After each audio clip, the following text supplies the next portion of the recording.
Assalamualaikum warahmatullahi wabarakatuh. Perkenalkan, saya Faza Hasya Parita dengan NIM 19 10 90 10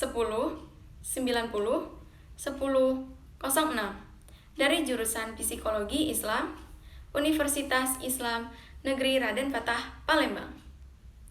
Untuk memenuhi tugas pada mata kuliah modifikasi perilaku, hari ini saya akan membahas tema tentang ADHD atau Attention Deficit Hyperactivity Disorder dengan teknik modifikasi perilaku time out.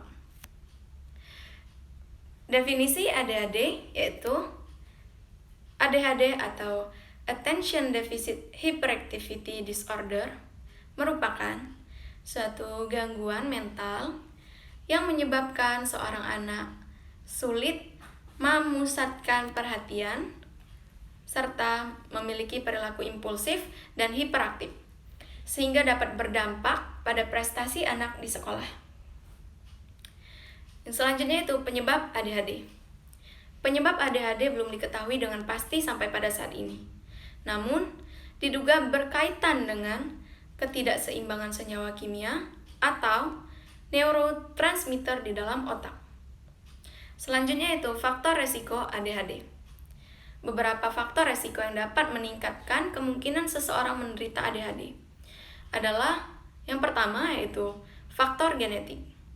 Karena dapat diturunkan, resiko menderita ADHD meningkat jika memiliki anggota keluarga yang mengalami penyakit yang sama atau penyakit mental lainnya. Yang kedua yaitu faktor lingkungan. Diduga berkaitan dengan paparan timah yang banyak ditemukan dalam cat. Dan yang ketiga, yaitu kelahiran prematur, yaitu kelahiran sebelum usia kehamilan 37 minggu atau bayi dengan berat badan lahir rendah. Yang keempat, ibu yang menggunakan obat-obatan terlarang, mengkonsumsi alkohol, atau merokok selama masa kehamilan. Yang kelima, yaitu kerusakan atau cedera otak yang terjadi selama masa kehamilan atau pada usia dini. Yang keenam, yaitu senyawa otak gangguan atau neurotransmitter dalam gangguan kinerja otak. Adapun karakteristik atau gejala ADHD menurut DSM 4 kriterianya yaitu yang pertama, pemusatan perhatian yang kurang. Tidak mampu memperhatikan sesuatu yang detail atau melakukan kecerobohan dalam mengerjakan tugas, bekerja, atau aktivitas lainnya. Kemudian kesulitan memusatkan perhatian terhadap tugas atau aktivitas bermain. Lalu tidak mendengarkan jika diajak berbicara secara langsung, tidak mengikuti perintah, dan gagal dalam menyelesaikan tugasnya. Kesulitan mengorganisasikan tugas dan aktivitas serta menolak, tidak suka atau enggan terlibat dalam tugas yang memerlukan aktivitas mental yang lama. Sering kehilangan barang miliknya, mudah terganggu stimulus dari luar, dan sering lupa dengan aktivitas sehari-hari. Selanjutnya itu hiperaktif. Biasanya gelisah atau sering menggeliat di tempat duduk, sering meninggalkan tempat duduk di kelas, atau dalam situasi lainnya di mana diharapkan agar anak tetap duduk. Lalu berlari-lari berlebihan atau memanjat-manjat di situasi yang tidak tepat. Kesulitan bermain atau terlibat dalam aktivitas yang menyenangkan. Lalu terburu-buru atau bergerak terus seperti mesin. Dan yang terakhir, berbicara terlalu banyak. Yang ketiga itu impulsif. Sering menjawab pertanyaan sebelum selesai diberikan. Kesulitan menunggu giliran, menyela atau memaksa pendapat kepada orang lain. Selanjutnya itu dampak ADHD. ADHD memiliki dampak yang begitu besar pada kehidupan sosial anak. Anak dengan ADHD akan sulit menjalin relasi baik dengan teman sebayanya. Apa yang dipikirkan anak ADHD, yang dia rasakan, yang ia lakukan tidak terkoordinasi dengan baik. Banyak ide di kepala mereka yang akan spontan diutarakan tanpa penataan kata-kata yang runtut. Selain itu, kesulitan berkonsentrasi juga sering membuat mereka menjadi anak malprestasi atau underachievement di sekolah, sehingga memicu efek buruk lain seperti tidak percaya diri yang parah, bahkan bisa menyebabkan depresi kronis. Kemudian yaitu cara memodifikasi ADHD. Pada pembahasan kali ini, saya akan fokus pada pembahasan dalam modifikasi perilaku anak ADHD dengan teknik time out. Definisi time out.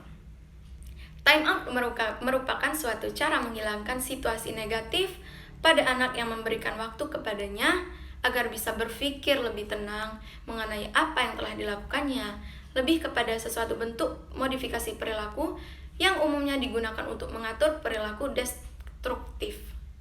Pendekatan ini merupakan alat yang tepat untuk anak-anak berusia 18 bulan sampai 10 tahun. Cara ini bisa digunakan untuk mengendalikan perilaku-perilaku marah, meledek-ledek, atau melempar-lempar barang. Dalam penerapan time out, orang tua harus memegang peran utama sebagai terapi di rumah. Sehingga keberhasilan orang tua dalam membentuk perilaku anak ADHD yang lebih positif akan mempengaruhi keberhasilan anak dalam terapi dan aspek kehidupan lainnya. Menurut Martin 2008 menjelaskan, jika pelaksanaan time out dilakukan di rumah, maka bisa dengan menggunakan sebuah kursi yang diletakkan di tempat yang tersembunyi dan membosankan atau yang sunyi. Namun jika dilakukan kesalahan di luar rumah, orang tua bisa memberikan karcis time out untuk melaksanakan hukuman saat di rumah atau memberikan time out di tempat kejadian. Durasi time out sebaiknya diterapkan maksimal 5 menit. Dan kesalahan yang dilakukan merupakan pelanggaran terhadap peraturan rumah yang telah ditetapkan sebelumnya. Penerapan time out penting untuk diimbangi dengan adanya pemberian penguatan positif atau positive reinforcement, seperti pujian dan hadiah saat anak mampu berperilaku baik. Hal ini dilakukan agar anak mampu meningkatkan perilaku yang baik dengan cara mengurangi intensitas melakukan perbuatan yang kurang menyenangkan. Selanjutnya itu prosedur penerapan time out. Sebelum menerapkan time out, satu hal yang paling mendasar yang harus dipahami, yaitu prosedur hukuman. Biasanya digunakan hanya setelah tindakan normatif positif tidak lagi efektif mengubah perilaku anak. Pada saat itulah, teknik time out dan juga teknik lain yang berbasis hukuman dipertimbangkan untuk diberikan kepada anak. Ketika tindakan normatif dan positif sudah mampu mengubah perilaku anak yang bermasalah, maka time out tidak perlu diberikan. Pemberian intervensi hukuman biasanya bukan pilihan pertama untuk mengurangi masalah perilaku. Selanjutnya itu langkah-langkah penerapan time out dalam setting sekolah maupun rumah. Yang pertama yaitu guru atau orang tua harus paham dengan detail perilaku bermasalah yang harus diubah. Misalnya, anak yang suka naik meja ketika pelajaran, atau anak yang suka berteriak-teriak dan berguling-guling di lantai ketika meminta sesuatu kepada orang tuanya. Langkah kedua, memaksimalkan kondisi untuk memunculkan perilaku alternatif sehingga dapat diberi penguatan ketika anak melakukan perilaku positif, menggantikan perilaku yang tidak diharapkan. Artinya, orang tua ataupun guru harus menciptakan situasi yang memungkinkan anak untuk berperilaku positif. Bukan sebaliknya, menciptakan situasi memancing anak untuk memunculkan perilaku bermasalah. Langkah yang ketiga atau langkah selanjutnya yaitu memilih time out yang efektif. Hukuman dalam bentuk time out dipastikan diberikan sesegera mungkin setelah anak melakukan perilaku yang tidak diharapkan. Hukuman dalam bentuk time out harus konsisten diberikan kepada anak setiap kali anak tersebut melakukan perilaku bermasalah. Agar menjadi efektif, pemberian time out tidak diberikan bersamaan dengan pemberian penguatan. Langkah yang keempat, komunikasikan prosedur time out kepada anak sebelumnya. Anak harus mendapatkan informasi yang jelas dan lengkap tentang program ini agar anak mampu terlibat penuh. Anak juga harus diinformasikan frase-frase yang digunakan dalam time out. Dan langkah yang kelima yaitu penerapan hukuman dilakukan dengan aturan yang jelas. Anak harus mengetahui aturan main dari time out. Sangat baik jika penerapan time out disertai dengan pencatatan. Yang berikutnya yaitu contoh dari ADHD. Terdapat seorang anak laki-laki berusia 3 tahun yang mengikuti sekolah stimulasi anak. Terlihat pada saat aktivitas gym dimulai, anak ini tidak mau mengantri untuk melakukan trekking. Bahkan terkadang dia mendorong teman yang ada di depannya. Anak ini juga tidak bisa mengikuti peraturan di dalam kelas tersebut. Jika ditegur, dia akan sedikit memberontak dan mengeraskan badannya. Ketika waktu istirahat, anak ini masih saja aktif untuk berlarian, bahkan tidak mau mengkonsumsi air minum selama beberapa jam. Padahal aktivitas gym yang dilakukan lumayan berat. Cara mengontrol anak ini, kita harus melihat apa yang dia suka, kemudian kita harus menjadi dirinya. Contohnya, dia suka bermain dengan tinju. Jadi agar dia fokus untuk mengikuti alur trekking, kita juga ikut bermain dengannya sambil melakukan trekking tersebut.